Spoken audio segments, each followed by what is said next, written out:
अब आपके लिए लेकर आए हैं अपना एक खास कार्यक्रम north east express. North east Bharat का एक ऐसा हिस्सा जो खबरों की दुनिया से लगभग गायब रहता है। इसी कमी को पूरा करने के लिए हम शुरू कर रहे हैं नॉर्थ ईस्ट एक्सप्रेस। इस कार्यक्रम में आपको दिखाएंगे पूर्वोत्तर के राज्यों की खबरें और वहां होने वाली हर घटना पर बनी रहेगी हमारी नजर।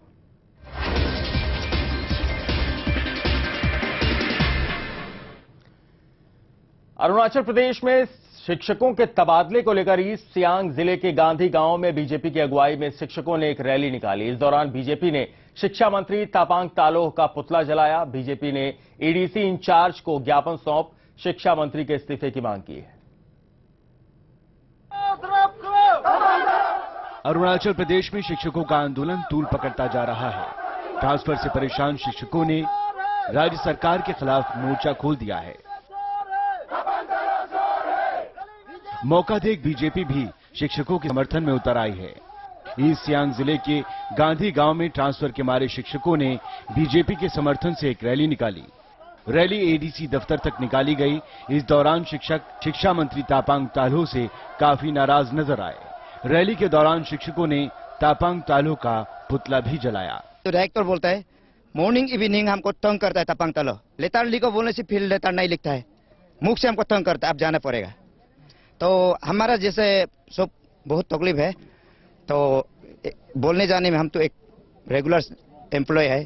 कॉन्टिजेंसी जैसे कि हमारा यहाँ लोग आया है, वो लोग का 4000 है, यहाँ से 500 किलोमीटर दूर में बेचता है। वो लोग अपना नौकरी बचाएगा ना अपना ये परिवार बचाएगा। ऐसे हालत में हमारा पांगिन बोलेंग में तो वोट देना अपना एक राइट बनता है।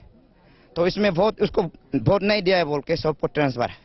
बीजेपी ने शिक्षा मंत्री तापांग तालोह पर आरोप लगाया है। बीजेपी का कहना है कि बदले की भावना से पांगिन बोलेंग निर्वाचन क्षेत्र से एक साथ कई सरकारी शिक्षकों का तबादला किया गया है।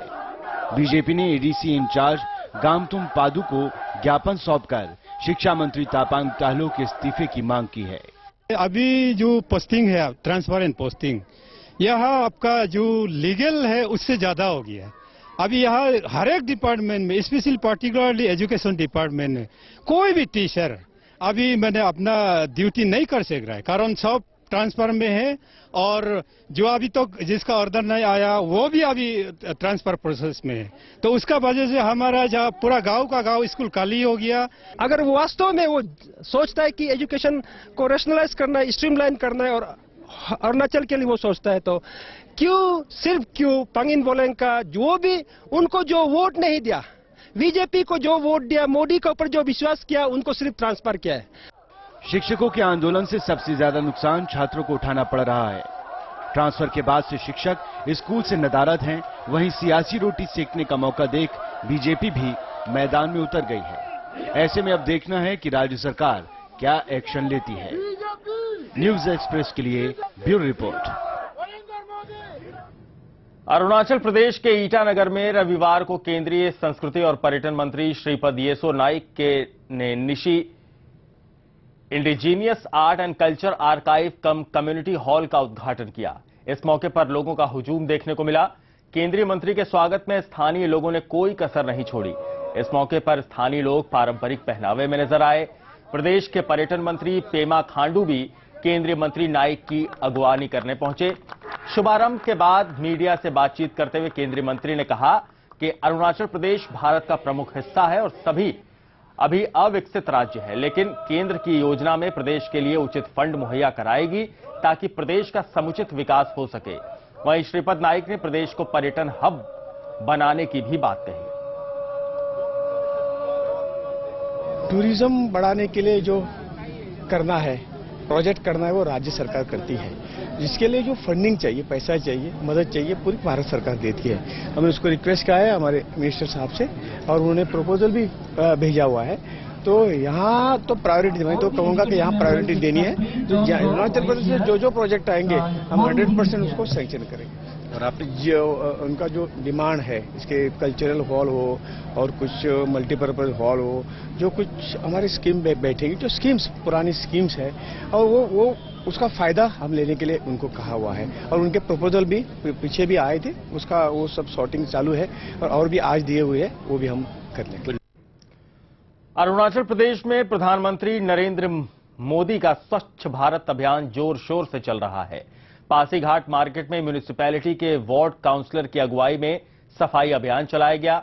इस मौके पर स्थानीय विधायक कालिंग मोयोंग, चीफ काउंसलर देनांग तामुक और म्यूनिसिपल एग्जीक्यूटिव ऑफिसर निक्सान ने भी झाड़ू लगाई। सभी लोग एक रैली के रूप में सड़क पर निकले। लोगों ने मार्केट में झाड़ू लगाकर अभियान की शुरुआत की। अभियान के तहत जनरल अस्पताल पासीघाट के स्वास्थ्य कर्मियों ने भी हिस्सा लिया।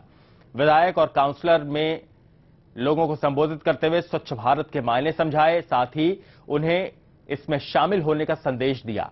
आपको बता दें कि 2 अक्टूबर के मौके पर दिल्ली में प्रधानमंत्री नरेंद्र मोदी ने स्वच्छ भारत अभियान की शुरुआत की थी, जिसमें उन्होंने पूरे देश को जुड़ने की अपील भी की थी।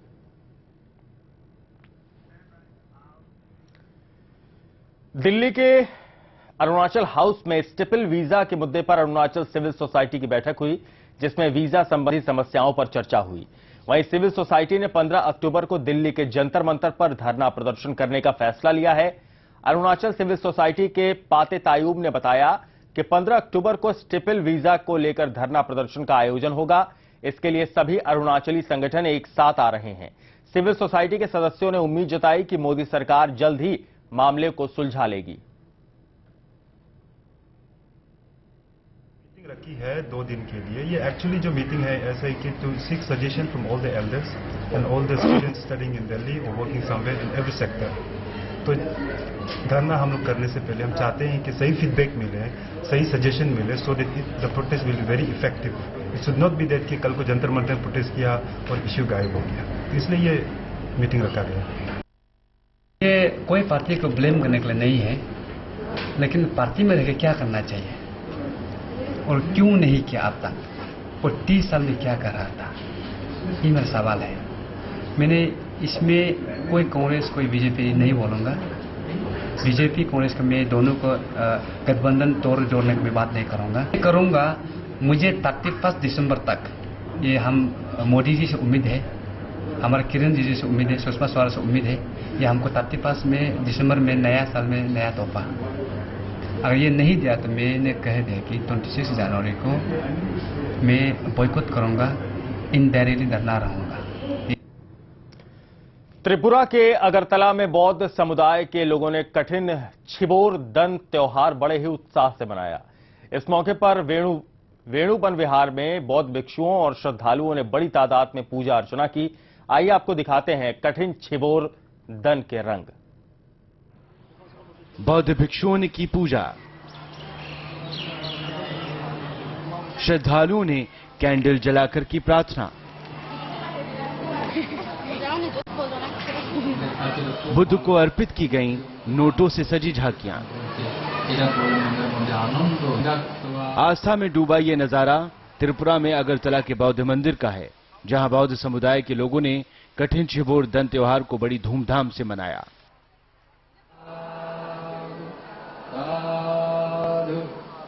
कठिन छिबोर दन त्योहार के मौके पर करीब 100 से ज्यादा बुद्धिस्ट वेणुवन विहार में पूजा करने पहुंचे। आपको बता दें कि ये एक वार्षिक त्योहार है जिसे लोग बड़ी ही आस्था से मनाते हैं। वैसे तो ये त्योहार दुनिया में कई जगह मनाया जाता है, लेकिन त्रिपुरा वासियों के लिए ये बेहद मुबारक मौका माना जाता है।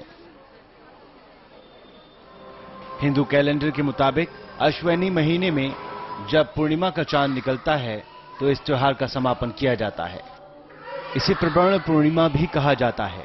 कठिन छिबोर दन के मौके पर भिक्षुओं को वस्त्र दान किए जाते हैं। महिलाएं अपने सिर पर दान वस्त्रों को रखकर बुद्ध की आराधना करती हैं, जिसके बाद ये वस्त्र भिक्षुओं को दान किए जाते हैं। मान्यता है कि इसी दिन बुद्ध ने शांति का संदेश दिया था। मौजूदा वक्त में युवाओं में भी इस त्योहार को लेकर काफी उत्साह देखा जा रहा है, जिससे इलाके के लोग बेहद खुश हैं। न्यूज एक्सप्रेस के लिए ब्यूरो रिपोर्ट। अरुणाचल प्रदेश की राजधानी ईटानगर में Arunachal Pradesh food conclave investor meet 2014 का आयोजन किया गया। राज्य सरकार के डिपार्टमेंट ऑफ इंडस्ट्रीज और इंडियन चैंबर ऑफ कॉमर्स की तरफ से कराए गए समारोह में प्रदेश के मुख्यमंत्री तबाम तुकी ने भी शिरकत की। मीटिंग को संबोधित करते हुए मुख्यमंत्री ने समारोह के आयोजकों की सराहना की, साथ ही प्रदेश की जनता को इससे होने वाले फायदों के बारे में भी बताया। I think it is the first time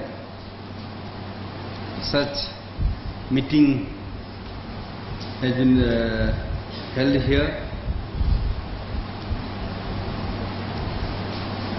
It will be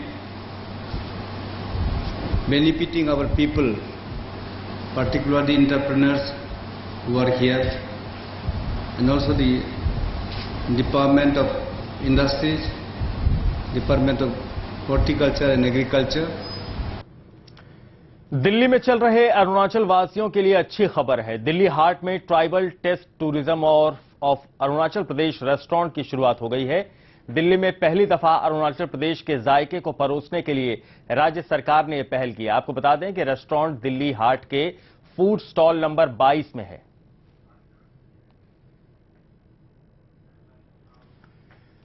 Delhi के अरुणाचल हाउस में डॉक्टर हाथोबीन माई ने अरुणाचल फुटबॉल लीग के विजेता, उपविजेता और खिलाड़ियों को सम्मानित किया। इस मौके पर विजेताओं को ट्रॉफी से भी नवाजा गया।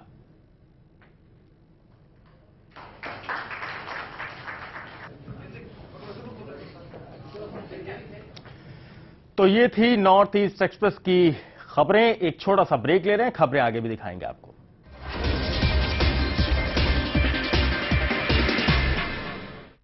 अरे सेठ जी, ये सस्ता पाउडर सस्ता ही तो किफायती होता है। क्यों कहे सेठ जी, सस्ता किफायती नहीं होता। बजट में आने वाला टाइड प्लस जो धोए साधारण डिटर्जेंट के 3 पैक से बेहतर बस 1 पैक में और be full on white. Tide plus चुनो, किफायती चुनो। मैं कोई आम चोर नहीं, मेरा एक बड़ा सपना है। मुझे चुराना है दिलों की रानी दीपिका का दिल, और इसके लिए मुझे चाहिए आपकी हेल्प। लक्ष्य खरीदें 1830,000 123 पर मुझे मिस्ड कॉल दें और आप जीत सकते हैं ये गोल्ड पेंडेंट। कमर एवं जोड़ों के दर्द के लिए आपको डॉक्टर की नहीं, डॉक्टर डे जेल की जरूरत है। इंडिया चैलेंज में फेयर एंड लवली रही अनबीटेबल, तो आज हम लगाते हैं दुनिया से शर्त। दुबई, सिंगापुर और जापान की कुछ बेहतरीन क्रीम से लगी शर्त। इनके चेहरे की एक तरफ फेयर एंड लवली और दूसरी तरफ दुनिया की बेहतरीन क्रीम्स, और रिजल्ट दुबई, सिंगापुर और जापान से फेयर एंड लवली अनबीटेबल। तो कोई और कंट्री चले? फेयर एंड लवली लगी दुनिया से शर्त। लीजिए, कुंडली 100% मैच करती है जी। 1 कप मोहिनी तब बनती है। स्टाइल भाई, लाइट ब्लू शर्ट हमारी मिसेज की गिफ्ट है। शाम तक इस पे खूब मैल दिखेगा। शाम को देखेंगे। अब इस गहरे मैल का क्या करोगे? अरे हमारी बीवी स्टार है, उनकी धुलाई दमदार है। इतने गहरे मैल के लिए